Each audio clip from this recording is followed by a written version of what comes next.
आणि इथल्या विकासाच्या नावाखाली जे अर्थकारण दडलेलं आहे त्याच्यावरती आमची भूमिका आहे. लोकांच्या समस्या समजून घेतोय. त्या घराणेशाहीच्या विरोधात खऱ्या अर्थाने जनतेमध्ये एक आक्रोश आहे. भावना प्रक्रियेमुळे निवडणूक पुढे ढकलली गेली, या निर्णयाकडे तुम्ही कसं पाहता? आपला देश खऱ्या अर्थाने कायद्याने चालणारा देश आहे. त्यामुळे कायद्याने जो निर्णय घेतलेला आहे, आज जो कोर्टात जो निर्णय झालेला आहे त्याचं खऱ्या अर्थाने आपण स्वागत केलं पाहिजे. कारण की आपला देश हा खऱ्या अर्थाने कायद्याला मानणारा आहे.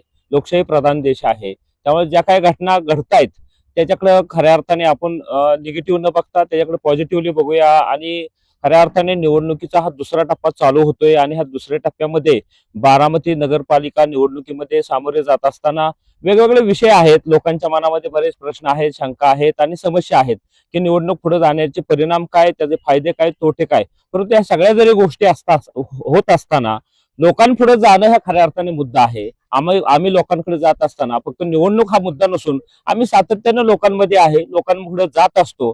त्यामुळे निवडणुकीमध्ये अनेक थोडेसे दिवस वाढले म्हणून आम्हाला त्याचा काही फारसा परिणाम आमच्यावर झालेला नाही. उलट आम्हाला पुरेसा वेळ मिळतोय. लोकांना आमची भूमिका समजून सांगण्यासाठी आम्हाला पुरेसा वेळ मिळतोय आणि आम्ही घराघरात पोहोचण्याचा प्रयत्न करतोय. ह्या निमित्ताने आमची लोकांच्या समस्या समजून येत आहेत आणि येणाऱ्या काळात बारामतीतल्या काय समजा छोटा मोठा विकास झालेला आहे त्याच्या पुढे जाऊन ज्या समस्या दडलेल्या आहेत त्याच्यावरती आम्ही खऱ्या अर्थाने फोकस केलेला आहे. निवडणूक पुढे गेल्यामुळे तुमच्या प्रचार यंत्रणेवर काय परिणाम झाला?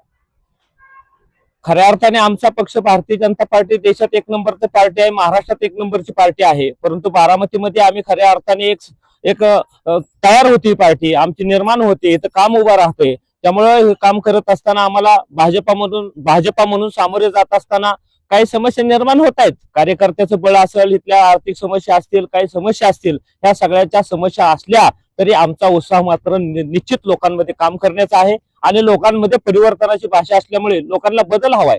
लोकांचा एक चांगला वेगळा वर्ग इथं होताना दिसतोय आणि लोक बदलाच्या भूमिकेकडे जाताना दिसत आहेत आम्हाला. थांबलेल्या प्रचारामुळे मतदारांची समाधात अंतर निर्माण झालंय का?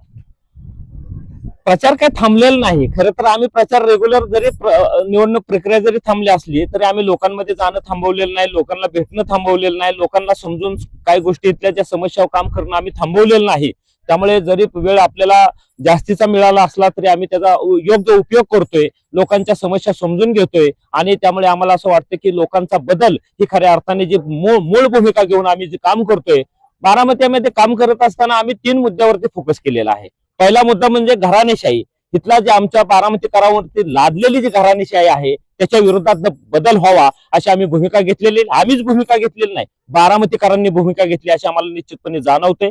दुसरी गोष्ट म्हणजे विकासाच्या नावाखाली जी घरपट्टी वाढलेली आहे त्या विरोधात आम्ही भूमिका घेतलेली आहे. कारण की आमच्या सामान्य माणसाच्या जीवनावरती, अर्थकारणावरती परिणाम झालेला दिसतोय आणि त्यामुळे आम्ही ती एक भूमिका घेतलेली आहे. आणि इथल्या विकासाच्या नावाखाली जे अर्थकारण दडलेलं आहे त्याच्यावरती आमची भूमिका आहे. त्यामुळे भ्रष्टाचार मुक्त व्यवस्था उभा करणं, घरपट्टी कमी करणं आणि इथली घराणेशाही मुक्त व्यवस्था उभा करणं आणि एक प्रगल्भ लोकशाही निर्माण करणं हे आमची उद्दिष्ट आहेत आणि त्याच्याकडे आम्ही वाटचाल करतोय. आजपासून पुन्हा प्रचार मोहीम सुरू झाली आहे. या नव्या सुरुवातीचे तुमच्या दृष्टीने काय महत्व आहे? खरं तर आजपासून प्रचार चालू झाला असं म्हणणं थोडस वेगळं ठरेल. कारण की आम्ही पहिल्या दिवसापासून प्रचारात आहे. परंतु जे निवडणूक आयोगाचे जे उद्देश आहेत त्याला खऱ्या अर्थाने आजपासून सुरुवात होते. आज तुम्हाला सांगतो मुख्यप्रमाणे एक फोकस प्रचार होतोय. सगळीकडे गाजावाजानं प्रचार चालू होत आहे. सगळ्याला परमिशन दिलेले आहेत. त्यामुळे आज खऱ्या अर्थाने बारामतीला पुन्हा एकदा पुढल्या 20 तारखेला सामोरे जात असताना पुन्हा एकदा चैतन्याचं वातावरण निर्माण झालेलं आहे.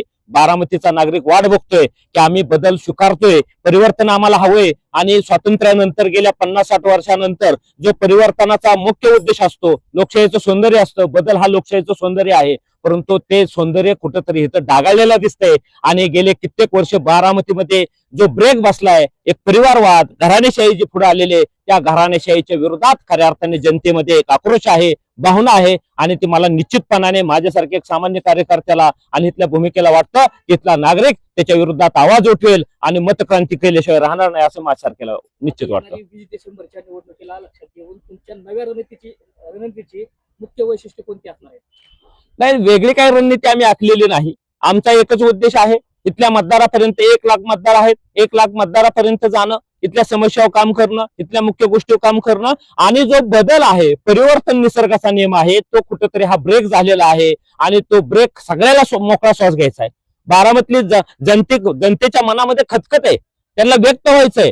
म्हणून आम्ही त्यांना आव्हान केलंय, आम्ही तुमच्या पुढे येऊ, ते बोलणार काहीच नाहीत, परंतु आम्हाला खात्री आहे की येणाऱ्या काळात ते इथं बदल करण्यासाठी सज्ज आहेत आणि आम्हाला ते निवडून देतील असा आम्हाला 100% विश्वास वाटतो. 20 डिसेंबरला होणाऱ्या निवडणुकीपूर्वी आपल्या मतदारांना तुम्ही कोणता संदेश द्याल? काय आव्हान असणार आहे? आव्हान याचं आहे की आपण नवीन वर्षात स्वागत करणार आहे. 2026 ला स्वागत करत असताना बारामती ही चेंज असावी, बदल झालेला असावा. आपण 1947 स्वातंत्र्यानंतर जे काय आपण एकाच ठिकाणी गुंतलोय, जसं पाणी एका ठिकाणी साचल्यानंतर त्याचं गटर होतं, गढूळ होतं, वास मारायला लागतं, तशा प्रकारची इथली घराणेशाही एका पाण्यासारखी थंड एका ठिकाणी साचलेले, त्याचा इथं खऱ्या अर्थाने ते वाहिलं पाहिजे. पाणी वाहिल्यानंतर सुंदर राहतं, त्याचा चांगला वास येतो किंवा त्याचा चांगला सुगंध येतो. तशा पद्धतीनं लोकशाही ही सतत बदलत गेली पाहिजे आणि मला असं वाटतं की येणाऱ्या काळात निवडणुकीमध्ये इथला मतदार हे आम्हाला दाखवून देईल आणि बारामतीचं नाव अजून मोठ्या प्रमाणात पुढे वाढेल.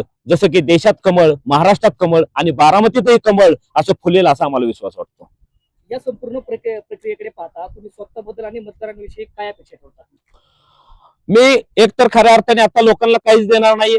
लोकांना फक्त जास्त आश्वासन देण्याची आमची भूमिका नाहीये, कारण की आम्ही भारतीय जनता पार्टीचे कार्यकर्ते. त्यांना माहिती आहे विकास कोण करते हे देशात. देशाची प्रतिमा बदलली, महाराष्ट्राची प्रतिमा बदलली, आमच्या लाडकी बहिणीच्या आयुष्यात बदल केलाय. आज लाडकी बहिणीच्या ज्या लाडकी बहिणी योजना आम्ही आणल्या, मुख्यमंत्री साहेबांनी आणलेल्या आहेत. आम्ही अनेक राज्यात योजना राबवल्यात. त्यामुळे आमच्या इथल्या महिलांच्या आयुष्यात बदल केलाय, इथल्या देशात बदल केलाय. त्यामुळे बारामतीतल्या नागरिकाला एक खात्री आहे की बारामतीमध्ये भारतीय जनता पार्टीचं सरकार आलं, नगर परिषदेमध्ये भारतीय जनता पार्टीचा नगराध्यक्ष झाला तर निश्चित विकासाला कुठलीही बाधा येणार नाही, कारण की सरकार भाजपचं आहे, महाराष्ट्रातलं सरकार भाजपचं आहे.